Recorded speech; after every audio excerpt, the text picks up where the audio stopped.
എമ്പുരാൻ സിനിമയുടെ പ്രദർശനം തടയണമെന്നാവശ്യപ്പെട്ട് ബി.ജെ.പി. പ്രവർത്തകൻ വിജീഷ് വെട്ടത്ത് ഹൈക്കോടതിയിൽ നൽകിയ ഹർജിയുമായി ബി.ജെ.പിക്ക് യാതൊരു ബന്ധവുമില്ലെന്ന് ബി.ജെ.പി. തൃശൂർ സിറ്റി ജില്ലാ പ്രസിഡന്റ് ജസ്റ്റിൻ ജേക്കബ്.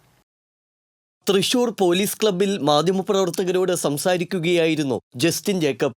എമ്പുരാനെതിരെ ഹർജി നൽകാൻ ബി.ജെ.പി. ആരെയും ചുമതലപ്പെടുത്തിയിട്ടില്ലെന്നും സംസ്ഥാന അധ്യക്ഷൻ പറയുന്നതാണ് ബി.ജെ.പിയുടെ നിലപാടെന്നും ജസ്റ്റിൻ ജേക്കബ് പറഞ്ഞു. പാർട്ടി സംസ്ഥാന അധ്യക്ഷന്റെ നിലപാടിന് വിരുദ്ധമായി പാർട്ടിയുടെ ഏത് പ്രവർത്തകനും കാര്യകർത്താവായാലും പ്രവർത്തിച്ചാലും അതിനെതിരെ ശക്തമായ നടപടി ഉണ്ടാവും. അത് തന്നെയാണ് ഇവിടെ സംഭവിച്ചിരിക്കുന്നത്. സിനിമയുമായി ബന്ധപ്പെട്ട് പാർട്ടി നിലപാട് സംസ്ഥാന അധ്യക്ഷൻ കൃത്യമായി സൂചിപ്പിച്ചിട്ടുള്ളതാണ്.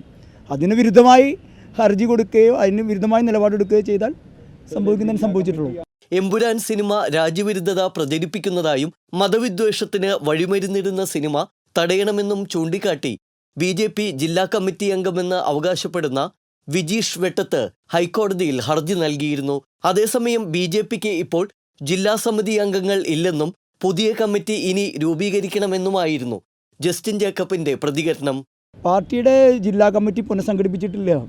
പാർട്ടിയുടെ ജില്ലാ ഭാരവാഹികളെ നിശ്ചയിച്ചിട്ടില്ല. പാർട്ടിക്ക് ഇപ്പോൾ ജില്ലാ അധ്യക്ഷൻ മാത്രമേ ആയിട്ടുള്ളൂ. ഭാരവാഹികളും കാര്യങ്ങളും വരാൻ പോകുന്നുള്ളൂ. സംഘടനാ ചുമതലകൾ ഇനി നിശ്ചയിക്കാൻ പോകുന്നുള്ളൂ. എമ്പുരാനെതിരെ ഹർജി നൽകിയ ബി.ജെ.പി. പ്രവർത്തകൻ വിജീഷ് വെട്ടത്തിനെ പാർട്ടിയിൽ നിന്ന് സസ്പെൻഡ് ചെയ്തു. ബി.ജെ.പി. സംസ്ഥാന അധ്യക്ഷന്റെ നിലപാടിന് വിരുദ്ധമായി ഹൈക്കോടതിയിൽ ഹർജി നൽകിയതിനാണ് മുൻ ജില്ലാ സമിതി അംഗമായ വിജീഷ് വെട്ടത്തിനെ ബി.ജെ.പിയുടെ പ്രാഥമിക അംഗത്വത്തിൽ നിന്ന് സസ്പെൻഡ് ചെയ്തതെന്ന് ജസ്റ്റിൻ ജേക്കബ് പറഞ്ഞു. ടി.സി. വിനോസ്, തൃശൂർ.